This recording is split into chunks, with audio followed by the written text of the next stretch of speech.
It is my great pleasure and honour to welcome to the Coast Studio this morning Judith Durham. I've got to thank you, Judith, for giving me 50 plus years of enjoyment for a start off. What a lovely thing to say. What a lovely welcome too. Well, look, it is 50 years. Isn't it? And when the fans come, I know a lot of people have already booked and they're so excited. And it is just something I'll be sharing the music with people, from all walks of life. Because we've all had 50 years of the music together. Yes. Not least me, of course, getting more and more enjoyment about the lyrics and, of course, the music. You've been on an amazing musical journey, and it started, I think, was it in Melbourne and jazz clubs in Melbourne for you? Was that the starting point? Well, the starting point was actually with classical piano and music and singing as well. Right. I haven't actually learned to sing ever. I was always going to have lessons and never quite did. But traditional jazz, yes, I was really turned on by jazz bands, thinking all the time I was going to be in opera, but just wanting the thrill of singing with a jazz band and not realising then that the Beatles would come along and styles changed, and not knowing then that I was going to actually by chance meet up with Athol Guy and Keith Potker and Bruce Woodley, and that in a coffee lounge we all sang together once for the first time. And off we went overseas. It was all by chance, a huge adventure. Right place, right time. That's how you would say it. But we never knew that we were going to stay overseas. We thought, we knew we had our tickets back to Australia, and we just thought we were going to go for the 10 weeks and come back, never dreaming that 6 months later, I'll Never Find Another You was going to be written and on the charts all around the world, and suddenly we were pop stars. Because out of Australia, you guys, as the Seekers, performed, you did a cruise, so you were actually entertaining the cruise ship passengers for a start off. Yes, it was all just to sing for our supper, as it were. Yeah. Who'd have thought?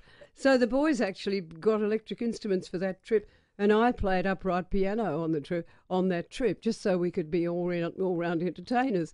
But, we had no idea what was awaiting us in London, and I had to sort of suddenly be dressing for marvellous shows, and, we did sort of clubs and then the Palladium, and we were on television the day we arrived.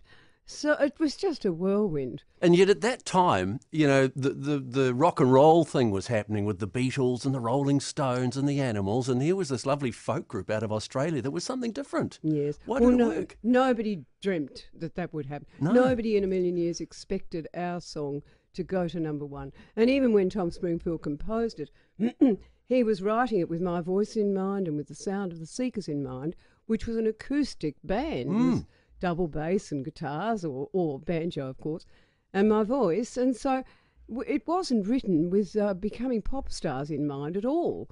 It was just simply a nice song in the hope somebody would play it on the airwaves.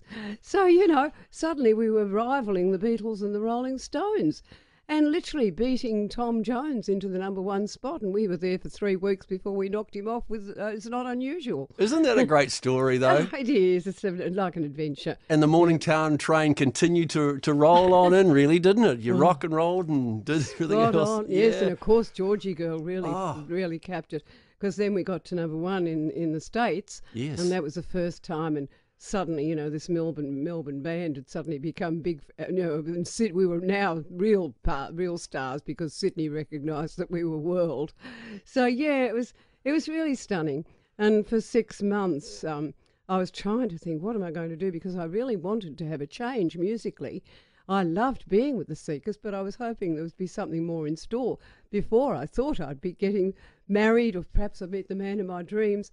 And, I was already 24, so that was quite old in other people's eyes. So the Seekers changed your life. Oh, there's no doubt. I mean, without a doubt. And, of course, we could have stayed singing those same songs, never having to better ourselves in any way. So I really wanted to just do something different, but I didn't know what it was going to be. So in 1968, I gave him a 6 months notice, and still not really knowing. And then I met the man who was going to be the man of my dreams. And indeed, then my whole life unfolded.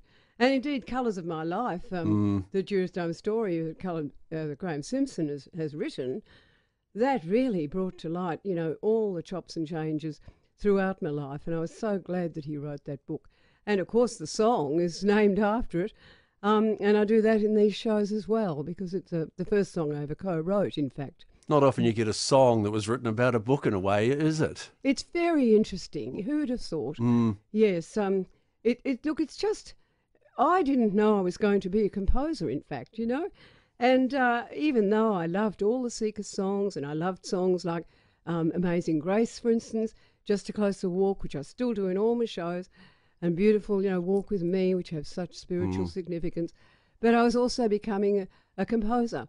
So I wrote a song around a lyric that my mother sent me. She wrote to me one day in one of those old-fashioned aerograms, "Why don't you write a song called When Starlight Fades, the Day Comes In From Somewhere?" So I do that in my show. I wrote it. And the other one is It's Hard to Leave, which I was on a plane going back to London, and I was thinking about my parents and my sister who I was leaving behind, feeling very, very sad and crying.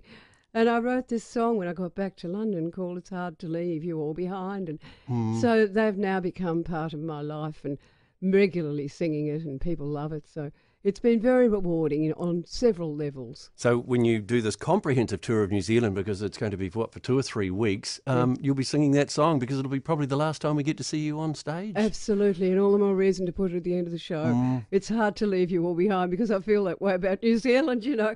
Yes, it's all very sentimental in many ways, very meaningful, and I know many of the fans who are already booking for the shows, you know, they've told me, many of them, their life story.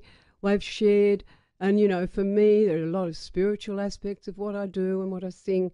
So, you know, I want people to experience a lot of profound feeling and meaning in everything, and for me, that's certainly true. And with the time-honoured Seekers hits, it really is a learning process. It's how much these songs have a very spiritual aspect to them, very inspirational. I imagine every one of those Seeker songs would have a special meaning for you too, wouldn't they? They do. Yeah. More than when I first sang them, because when I was only 21 or something, when I first recorded The Carnival Is Over, I was more interested in the music side of things. And I loved the lyric, but it didn't really hit me. It was the music that appealed to me most. And songs like Georgie Girl, it was the music I loved. And so as time's gone on, the depth of the meaning, that especially as other fans learn about, I've learned more and more the deep meaning of many, like I Never Find Another You. People have an amazing feeling from that. And it's very emotional. Carnival Is Over. Very emotional. Those songs have a lot of meaning to people in various ways. Absolutely. A couple of years ago, you had a health scare. How are you now? We care about your health. We want you to get through this tour. Bless you. Look, I'm very, very grateful for the people who are helping me keep things together. You know, they keep track of everything for me. The main thing is for me to get on the stage and to be able to sing, and I'm just so glad that the Lord spared me the ability to sing. Yeah. Because even when I first had the brain hemorrhage, which is what it was, yes, I didn't know. I felt like I could still sing, but I hadn't actually opened my mouth to test it. And the doctor said, "Look, just sing a couple of bars of something." So I sang a little bit of Morningtown Ride, and at least I could still sing. So I thought, oh, right, I'll get back on the road. Excellent. But not realising I'd already lost the ability to actually write my name. So it was a relearning process. the voice is still there, though. It is, Yeah. but you know, it's been a learning process for me, because it's helped me understand what other people go through. With the adversities in life, a lot of us have to do this. You face adversity, but you have good and bad come out of these things. So Fantastic. I'm glad in a way. Judith, it's great having you here, and good luck with the tour. Bless you. It's been lovely talking to you. Thanks, and lots of love to everyone listening.